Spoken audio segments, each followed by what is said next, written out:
Who's not made the bruise? I can't deal with the fact that the book keeps moving to different places. Yeah, It's it's ghost of Bob Williams. Economic. He's not dead yet, but it's his ghost. Edit that, Chris. I'll edit it in. I won't edit it out, I'll edit it in, it's fine.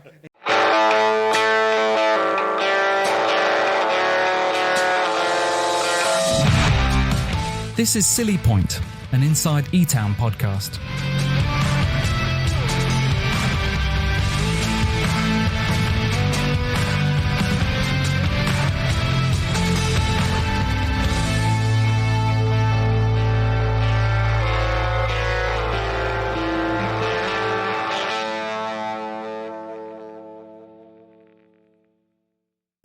Right, welcome to another episode of Silly Point. I'm Dan, and I'm joined tonight by Fletch, Carlos, Merlo, and Chris. Hello. So, with the Ashes test just about 3 weeks away now in Perth, what we're going to do tonight is we're going to have a chat about our combined 11, England and Australia. In the preamble, we've already had some internal disagreements, so this should be fun. Let's go. Can I just, the first thing I want to say, my biggest memory of the Ashes is Jack was a baby. So it was in Australia, and it was like 2, 3 in the morning, whatever it was. And I'd always been dead against HD TV because I thought, what's the point? You just want another 20 quid out of me, sort of thing. And I got an upgrade. I think it was Big Dave's brother who was working for Sky. He might still be, I don't know. But he said, I can do you an extra package with HD. And I was like, I don't really want HD. I'm not bothered. What's the point? He said, it's included. Don't worry about it. I could see the seam on the ball. I was like, what's going on here? And obviously Jack never slept, so I was literally like pacing up and down the living room, but sort of half made up because I was watching every single ball of the test until he fell asleep and then woke up 5 minutes later. So I think the 2005. I think the 2005 Ashes for everybody. It'll never be beat that, will it? No. Some of the cricket played in that series just was outrageous. We watched one in Whitley Bay. Me, my dad, Bill, and a few others. We'd gone there for the weekend, and like if there's football in the pub, everyone stood up and more or less watching the TVs. Yeah. That doesn't happen with cricket, does it? No, normally we go into a pub. If we go in the Griffin and ask Joanne to put cricket on, it's like she'll put it on, but there's only us watching it. No, it's not on any other tellies. But I remember turning around, because we had like prime spec in this pub, and turning around and like the whole pub was just glued to this. And it was only like a tiny little TV. I was in Ultra. Gripped everyone, didn't it? And to be fair, they just let me back in. So it was like timing. It was good timing, actually. See, I was in the queue. By the time it finished, I was back out. I was in the queue of people that didn't get let into Old Trafford on the last day. Joking. The 10,000 of that went and couldn't get in. I was in the queue. You should have bought my ticket off me. I was on Talbot Road, Talbot Street, whichever it's called, and there was about 200 people in front of me, and literally ended up going all the way back into Manchester and just finding a pub to watch it. I think that is the iconic Ashes series, as far as I'm concerned. But what I would be interested to find out from you all is, what is your favourite overseas Ashes talk? Because obviously it's a bit different, isn't it? You know, you're up until 1, 2 in the morning, sometimes later. The Perth test in particular is a bit trying. I'll be honest, I don't think as an England fan you can really have a favourite other than around this table, other than the 2010-11 one that we won. So Alistair Cook's. Yeah, it was when Alistair Cook and it was the Sprinkler was for the Grange one. He got about 900 runs into. He did. No one could get. What was it in one of the tests? England were 517 for one. Nice. Yeah. But those days are gone. You never see him. You never see KP and me and Bell at that time as well. He was smacking the Jonathan Trott, who bore the backside off a cow, and they ended up getting back to Trott though, didn't they? See, the thing is, I was soon worked him out, didn't they? He did. I was a late bloomer to cricket, and the first actual cricket I remember watching on TV, other than I think when we first got cable and I watched the World Cup where Sri Lanka won it out of nowhere. Cable back in the day.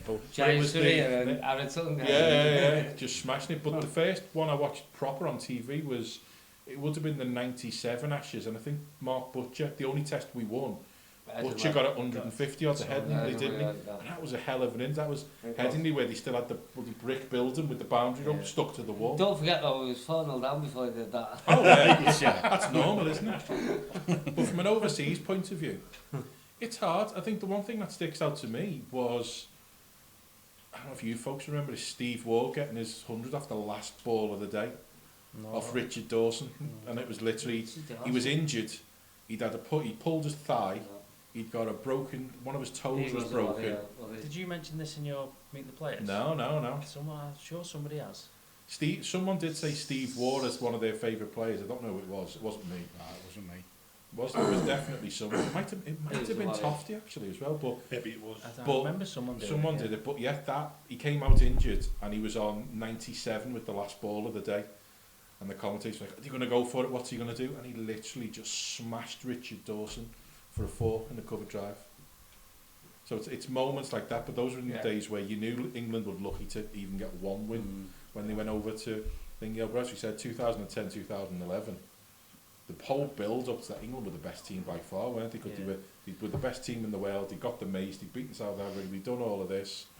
You know, Strauss as the captain was one of the best captains. He was calm, but he was quite authoritative. And as Fletcher was saying, that top three, Cook, Strauss, Trott, and then you've got KP, then Bell to come in, and then Collingwood as well, who could just annoy them. And Collingwood's one of the best fielders I've ever seen in an England setup. Yeah. I think like that series, like my abiding memory of that is the Boxing Day test when we skiffled them all out before, if I remember correctly, before lunch. 98 all out. Timmy Anderson. Was it Tremlett? It was Chris Tremlett, yeah. Chris Tremlett came out of nowhere and just on a side note, have you seen the state of him now? He's a bodybuilder and a boxer. Yeah, he's massive. He's He's huge. boxing as well. Yeah. But yeah, he's high. I'd rather fight him than have him bowl at me. If he wants to get him, bring him down there. Yeah. But yeah, 98 all out before lunch. Yeah. Happy memories of that one. So if we kind of move on to the upcoming series, then obviously, you know, picking an England and an Australia 11 individually is not that challenging, I wouldn't have thought, but a combined 11 I think is a really interesting idea. So before I had to pull Carl up on his sprinkler impression. He looked like a bit like Ainsley Harriott. Got some pepper on that. Yeah, Percy Pepper and Susie Salt. So who we have in opening?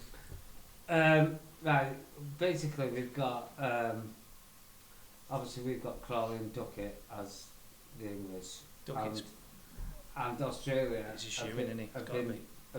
been struggling for.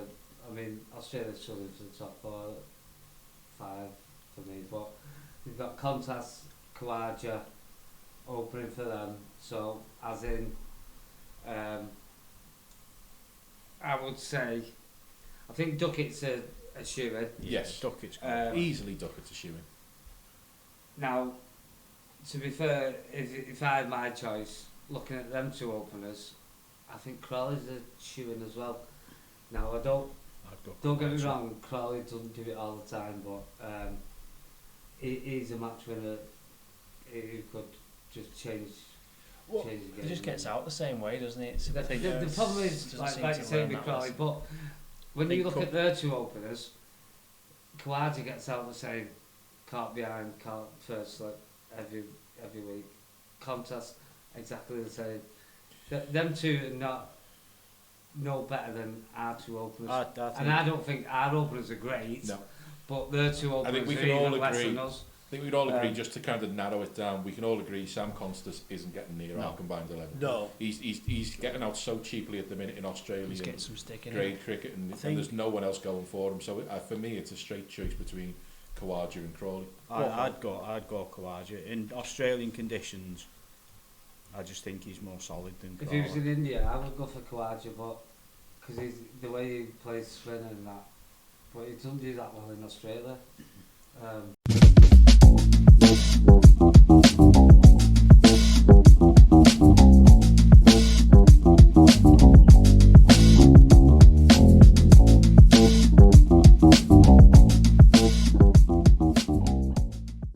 Millie Garnoff, also known as Merlo, opening batsman, used to be a bowler, just turned my arm over now, second team captain. What first got you into cricket, Mel? I think the thing that first got me into cricket was my dad was a big cricket lover. He used to sit and watch the test matches with him, as boring as that sounds. I didn't actually start playing cricket till I went to Cowley. They're a big cricket school, so I played cricket there. And I got my first opportunity to play open age cricket, actually at Earlstown, with a team called the Nomads playing 2020 cricket during the week. And then I got snaffled up there by a lad and I went to Eccleston. And then Eccleston folded and I found my way to a new club. So is that the story of how you got to Earlstown, because Eccleston folded? Yeah, so Eccleston folded and I knew there was 2 or 3 players from Eccleston that were playing here. I'd had 12 months out the game. Got in touch with Carl Olding and just said to him, look mate, you still playing cricket at Earlstown? He said, yeah, come down. Meet the lads. The guy you want to talk to is Carl Allen. You can't miss him. He's 6'5" and you'll not miss him. So I came down, spoke to Carl and just said, look, I'm interested in playing. And he went, yeah, no worries. Did a net session and it just went from there. And I'm still here nearly 20 years later. Obviously, it's been a really good season for the twos. But what were your personal goals for this season, and did you feel that you met them? So every single season, I set myself the target that this year's the year I'm going to get my ton. And it's took me a while, but this year I managed to bat a full 40 overs at Bedford Park. Finished on 107 now, so I can retire an happy chappy now because I've joined the 100 club. So in retrospect, yeah, I did. And I wanted to take the twos as far as we could again this year, and we've done it. So obviously you've already indicated you've played cricket for a long time. What would you say has been your most memorable moment on the field so far?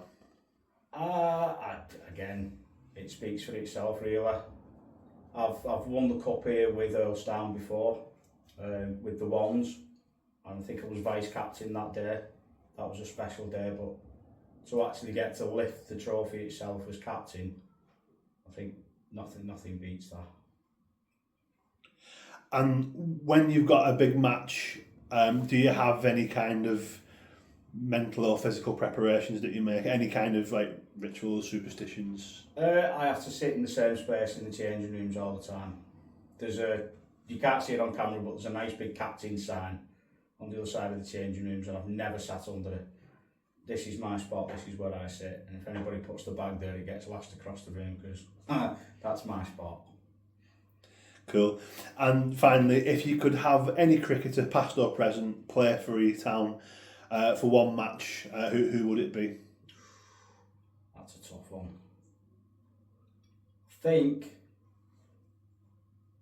I think I'd have to go Ian Botham. I'd have to go Beefer. Explosive with the bat, unreal with the ball, and such a character in the changing rooms. I'd love to share a changing room with Ian Botham and just listen to some of his stories as well. Right, well that was the latest episode of Inside Etown Meet the Players, so thanks for your time, Mel.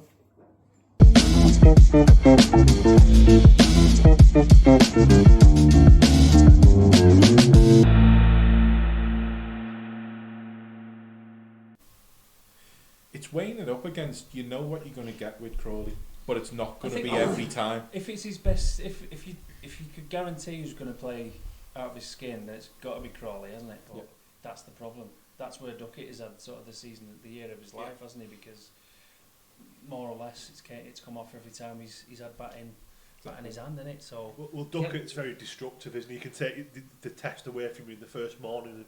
But so can He gets Crawley, it. but Can he's not as consistent, and that's the issue. Can I just chuck one name in the ring, which he might get involved at 3, 4, 5, which Australia might do. They might chuck Labuschagne into opening with Kawaja. Now, I know it didn't work last time, but he's coming off 300s in the Sheffield Shield.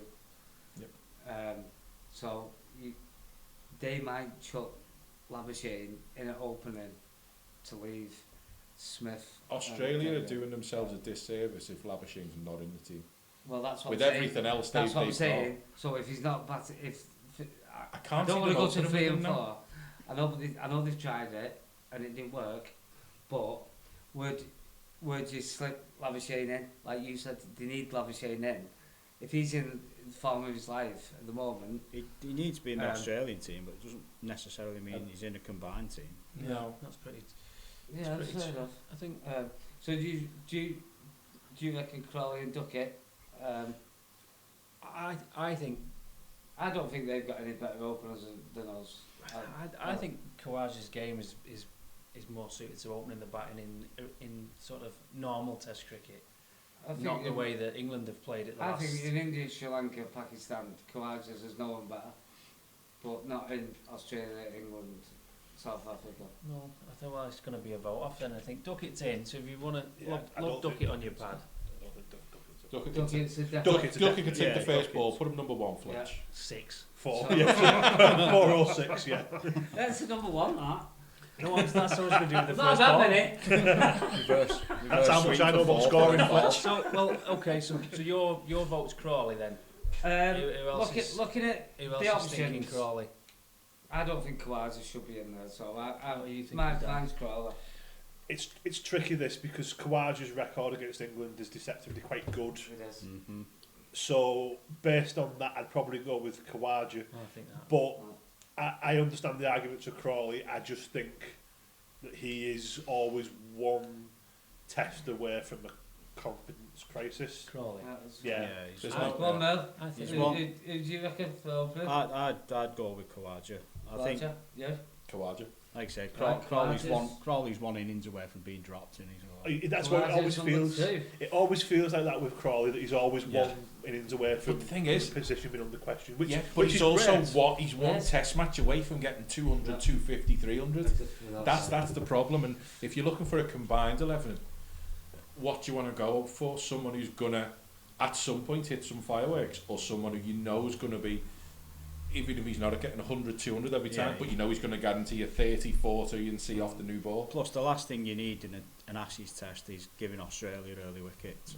Well, he smacked the first ball So of the you last don't- one for 4, didn't He did. Yeah. He did in England. So you- Right, we'll go to batsman number 3. That's easy for me. Well, he? Who are you going for? Steve Smith. If it's yeah, Steve but Smith, hang on a Is he minute, batting 3 for them? hang on a minute. Before we go any further, you're saying Steve Smith. yes. Right, but for argument's sake, we've got Pope, Root, Labuschagne, Steve Smith. But on the other hand, one of them will be number 4 as well. Yep. So just you've got to weigh up. I'm going to throw my finger. So if you're saying eggs Steve in the Smith, basket, keys in the table now. My 3 and 4 would be Steve Smith at 3 and Joe Joe Root at at 4. four. well, can I just say I agree with you. Oh, thanks, Fletch. No, You don't agree with me? Make your mind up. Which one is it? No, I do agree with you, but there's other players where you might need to need them in the team in certain places, sort of thing. I get that, but Um, for me, So if we're doing a combined It's like- 11, Labuschagne doesn't get in the combined 11. Joe for me. Root's doesn't come in later than 4, does he? No. No, And he that's won't, not- and he won't that's bat what I'm 1, 2 or saying, 3. and I don't So think he's Smith- four. Steve Smith don't like batting 3. He wants to bat 4 But he's every week. batting 3 more for Australia than Root And he's is. captain, isn't he? Yes, he is Question. He's going to captain. have to take on that responsibility. Question maybe. for you all then, because I think this is an important point. We've got a couple of, we've got 3 upper order batsmen here. Do you think there's a big difference? Yeah, me and Chris. Yeah. Do you think there's a big difference between batting 3 and 4?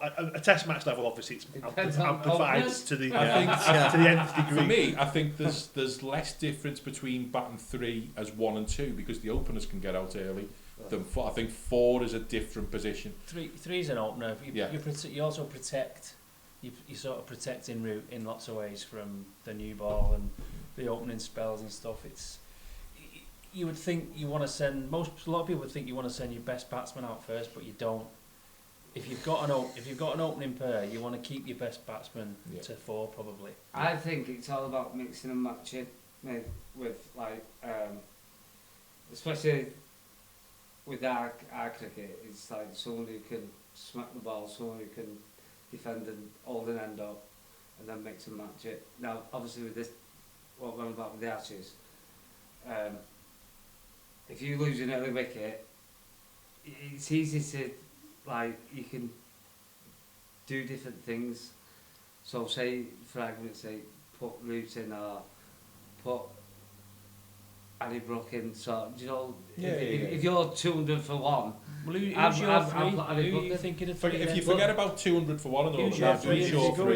three? Who's my three in this? Yeah. Well, it's hard because I want Root at 4.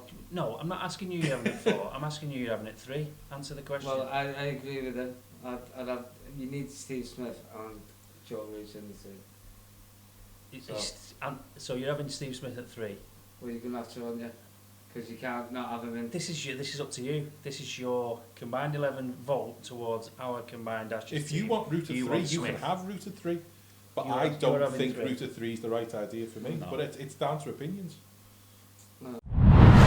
This episode of Silly Point is brought to you in association with St Helens Dart Shop Megastore. 180. Because if you think Pope's going to be our 3 more than likely, and he's under pressure from Bethel, isn't he? Yeah. They reckon so. Yeah.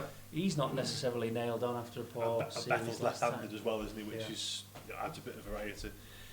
I think we've decided it's I Smith think we've and Root. decided. It's just which order. I think we've decided 3 and 4 here, haven't we? Well, we haven't heard from Mel and Carl. It's been a bit of a... Because What do you think, Mel? I'd pretty much go. I mean, you need your run scorers at 3 and 4, really, don't you? 1 and 2, yeah, they will get you runs. They can get you a ton. But 3 and 4 are there for really anchor the innings and hit your runs for you. And looking down that list, I wouldn't back anybody but Steve Smith and Joe Root for to do that.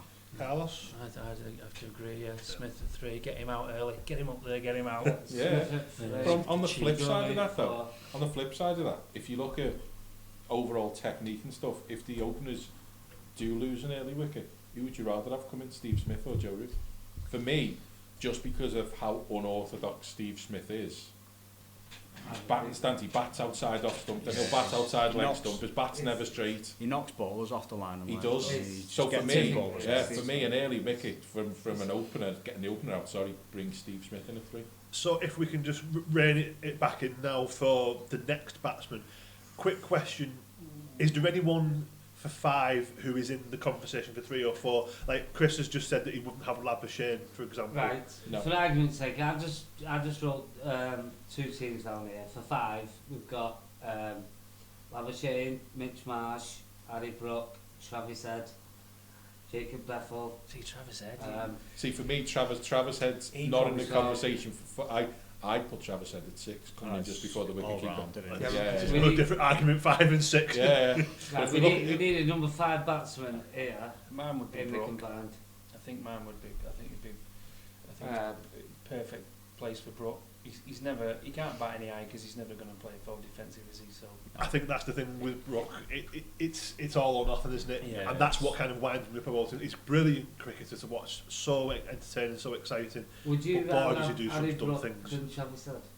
at 5, I think so. Yeah. Yeah, I think so. Travis At Head's 5, more yeah. an all-rounder, isn't it? No. Yeah, he bowls as well, doesn't he, Travis Head? Travis Harry Head Brook is- doesn't. I mean, But he's an opening batsman. what a top 6 that is. If Yeah, you that's do end up- T20, If isn't you it? do go with Head at 6, what a top 6 that is, and then what we're looking at then at 7, a wicket keeper. No, you're looking at your all-rounders, then you've got your Ben Stokes, Oh, God, did he even mention Stokes? Yeah. which is a shoe-in with the all-rounders. So basically, Ben Stokes is going to go in. I'm not being funny, they've got no all-rounders in that team now. There's going to be Ben Stokes. We've jumped ahead, we haven't actually decided. I know, We've said yeah. on 5. We've done this Number before, 5, haven't we? yeah. So 5's between Brook, So say Mitchell Marsh and Labuschagne, realistically. So Ben Stokes is 6. Basically, I'm not convinced Ben Stokes is 6. No. Ben Stokes for me could be 7.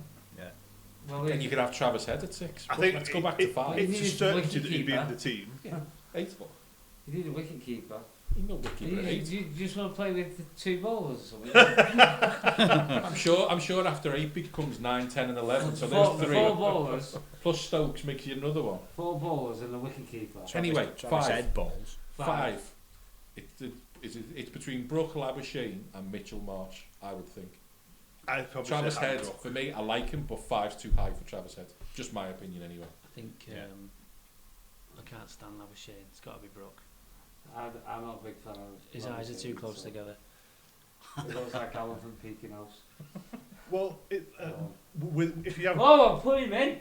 if you have Brook at 5, then we've Yeah. already kind of had the discussion for 6 as well, haven't we? Well, I think Stokes is a shoe in the all-rounder, and It depends. Is 6 going to be the start of an all-round, or are we having another batsman? Because Travis Head seems to be a popular view here for 6. so what would you do? Have 1, 2, 3, 4, 5, 6, and have Travis Head and Stokes, want 6 and Are 7. you saying you want Travis Head and Ben Stokes? I'm saying Yeah. Running out of space for a wicket keeper. Well, That's what I'm saying. this is it. Wicketkeeper could go at 8, to be fair. Yeah, but What's that's your- only 3 balls. That only leaves you 3 out now what we bowlers did then, in, don't Plus the, Stokes, plus you've got spinners. in our combined team? Maybe should we put a bowler in at 11 and work our way up from this point? I think there's an argument for that, because Yeah. it's a case of how many bowlers do we want, because when we're doing the Etown combined 11, a lot of people can bowl, whereas in this, Yeah. it's not as... Because you could argue that Head is an all-rounder, so there's another bowler that you could have as well as Ben Stokes as an all-rounder.